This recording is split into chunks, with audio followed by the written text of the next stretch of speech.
You might recall that scope relates to code accessibility. It determines which part of the code are accessible by different parts of the program.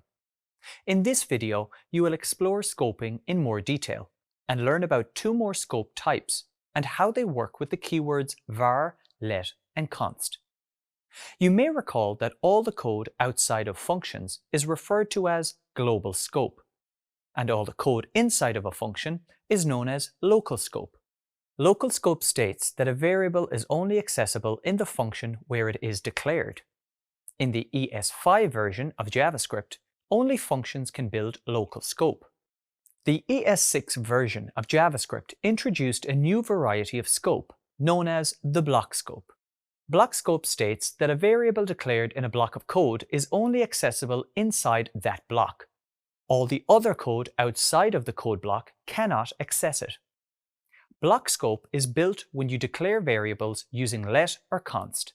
In other words, when you build variables with let or const, they become immediately scoped to the code block they were created in.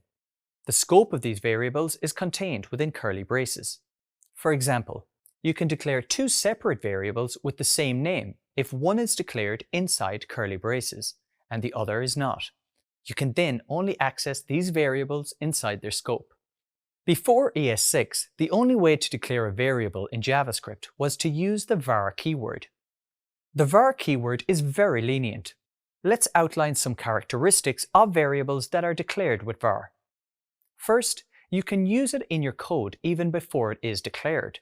Also, you can redeclare the same variable when you use var. And the variables are scoped to a function, or if they are declared outside a function, their scope is global. With ES6, the suggested way to declare variables is to use the let or const keywords. Its syntax is very similar to the var syntax, only the keyword is replaced. For example, let's say you want to declare a variable named user and assign it to a string set to the value of Miranda. In ES5, you use the keyword var, the variable user, the equal operator, and then the string value Miranda inside double quotes. In ES6, with let and const, you use the same syntax, only changing the var keyword to either let or const.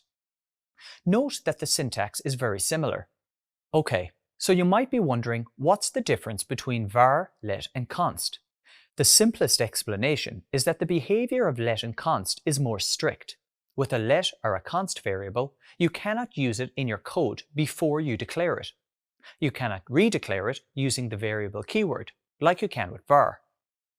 Finally, it's scoped to the block, even within if statements and loops, like the for or while loops. If you are new to JavaScript, it may be confusing as to when to use either var, let, or const. A pro tip is to remember it like this. Use let if the value might change in the future, and use const if the value will never change.